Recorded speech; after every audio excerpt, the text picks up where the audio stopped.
Alright lads, it is Domestic Goblin here.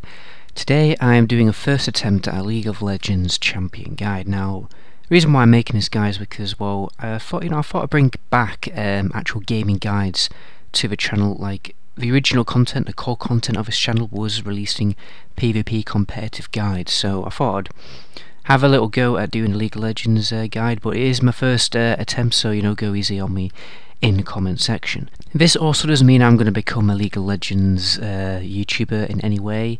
I'm just piloting a little idea, see how it goes, see how much response I get, and if it goes well, then I'll pursue it. So just quickly, let's look at some match history for the nerds out there. Want to know whether I'm good or not? Here's a good game. 23 assists. How many deaths? Can't see it. So like barely any deaths. I think as Alistair, you're never gonna die really. 2 deaths, 36-minute game. 0 deaths, 25-minute game. Anyway, that just shows I'm pretty decent, I guess. Now my Alistair build is quite unique to other builds. Most other builds focus primarily on building tank and a few utility items. I'm going to focus mostly on progressive damage and tank.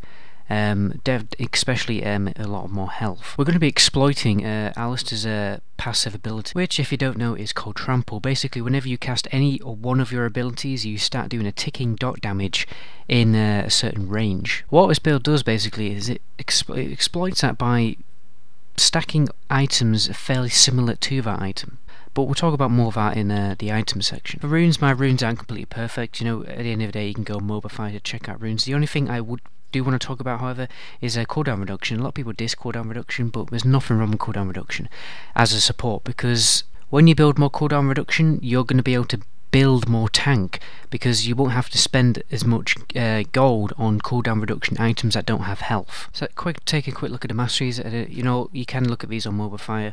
The only thing I'd definitely recommend is to get the intelligence one for the extra cooldown reduction. You're going to be able to build a very big number, high number of cooldown reduction very early in the game. The keystone definitely has to be this the Windspeaker's Blessing, and this is because Alistair's heal is AoE, so you can AoE apply the armor and magic resist buff, which is basically the main reason why you get it. The only reason why you see Assassin here is really you should probably go for the pot one, but I just never use potions. So that's the only reason why I've gone for that. So you can ignore it if you want. Wanderer is probably better because you don't really need savagery.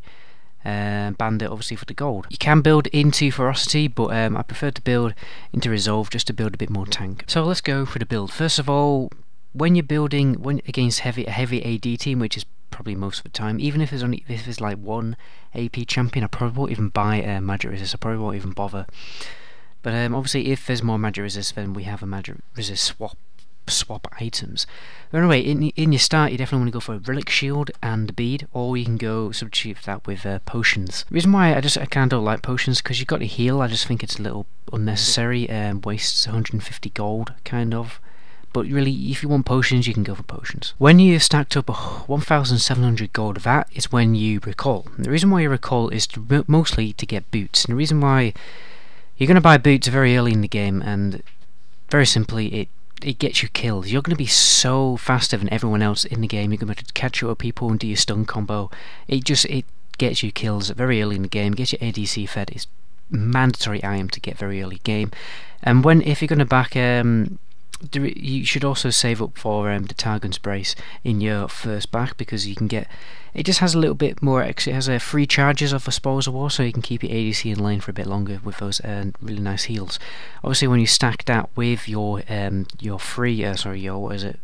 E heal, you'll be able to keep your ADC in lane for a very long time. Next item, that's the fact you definitely want to immediately buy the Sightstone as early as possible, and then your main items to face the mountain. And really, you're buying this primarily for the cooldown reduction, because you want to immediately buy the Kindle Gem after. And obviously, if you buy 2 Kindle Gems, it doesn't stack. So really, it's just to get that very early cooldown reduction. You don't want to build anything. You don't want to build the Kindle Gem into anything just now.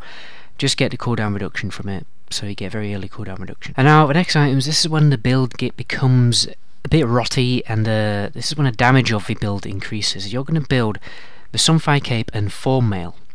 First of all, Sunfire Cape, because it's probably the most helpful. Now the reason why I like Sunfire Cape is because when that damage stacks with Trample, and then Form Mail, and then your auto attack, you can be definitely doing about 200 to 300 damage per second, which is pretty mental for a support. You know, most support guides will tell you just to build full tank, but I think it's just sometimes, like game, you're a bit useless, because your cooldowns are quite hefty. You just stood there when you're waiting for cooldowns, and you can just generally feel useless. But when you've got a bit of like progressive damage, it's just going to help obviously clear minions. It's definitely going to help do a little bit of damage to everyone in the whole entire enemy team, because all of these are AoE rot damage as well. And you know, sometimes at the end of the game, I will find myself doing more damage than an AP, you know, champion, you know, or a very bursty champion who doesn't do a lot of progressive damage. After that, you want to go for Ruby Sightstone just to stack up that extra health, and then the last item is going to be obviously anything from this kill gem. You've got a number of choices.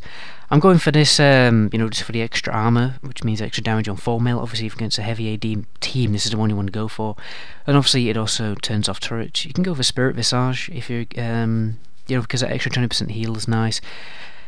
The Locket of the Iron Salami, whatever you want to call it, also pretty useful, you know, because you can stack the shield with Face the Mountain and you get a bit more tanky. And here are your magic resist swaps, so you may want to swap some of your health items with the magic resist options. Primarily like these two here, these are going to be the best for you. So now let's actually talk about the gameplay. First thing I'd recommend to do is well, first you're going to level your W. W always level first. The reason why you're going to see very soon.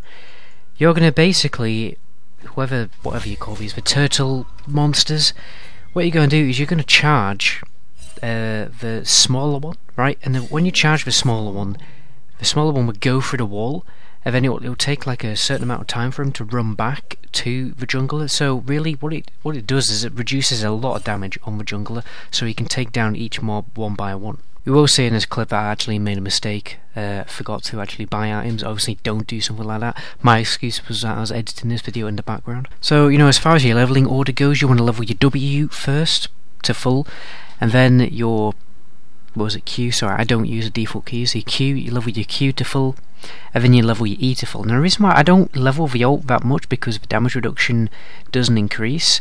The only thing that increases is the attack damage bonus, and I don't really care about that much. And the heal, you know, it's just a little bit more useful. You can level your ult, you know, because fair enough, the heal is kind of useless and it's only there to apply the AD and magic resist buff. But you know, it's up to you really. You can level the ult. I guess I might actually start doing that, because the heal is just so crap, and the AD can actually be pretty useful. So yeah. Ignore me. Go and level the ult, level the E, make your own mind up. Now it's very important that you do not go for kills at all. You don't even do anything apart from stand back until level 2, because without your combo you just can't do it. You can't do anything. I mean, all you can do is hit people back. Obviously you should be doing that if their ADC or support is coming in to do some pressure. But other than that, you know, don't waste your time.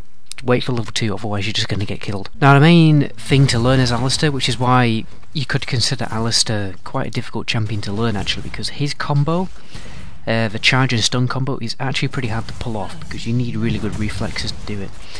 The way I do it, some people pop the Q before the W. I generally don't like doing that, because you have to be in range before you do it, and I just always fuck it up. What I do is normally I start out of range before I do it. And then I just press the W out of range, and then obviously I automatically move, and then I just pay attention to the exact moment when I start charging. And the exact moment I start charging, I just like spam the hell out of my Q, and it generally works like 95% of the time. And that is the main thing you do as Alistair. That's why Alistair is so good, because of his knock up. There is other ways you can score kills. There is the flash into stun. And then when you flash into stun, you get behind the enemy, and then you charge them back into tower, which is like probably one of the most like punishing thing you can do as Alistair. That combination, so flash, stun, charge back into tower. It is probably the most severe thing you can do. It's definitely going to guarantee a kill if you can get him into tower. Obviously, as a filler, you pop your E. Make sure you only pop the E when there's a lot of people in range, otherwise it's pretty pointless. And apart from that, you know, late game team fights, when you get your ult, generally you wanna pop your ult before you go in there, because if people are retarded enough to even bother to damage Alistair, then they're not. I mean, I can show you a clip here of me surviving the DPS of 4 champions for a fairly long time before my team come into the team fight.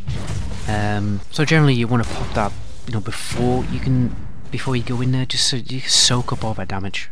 Another thing to note with your E, sometimes you don't want to pop it like straight after you've done your stun combo, because obviously you do want it for the magic resist, but you also want your trample to last for as long as possible. You want that stacking damage to last for a fairly long time, and obviously when you use an ability, the duration of trample doesn't like increase, it gets completely reset, so it's just something to be cautious about. Another thing to note, because you're building so much passive damage, you can actually start jungling late game.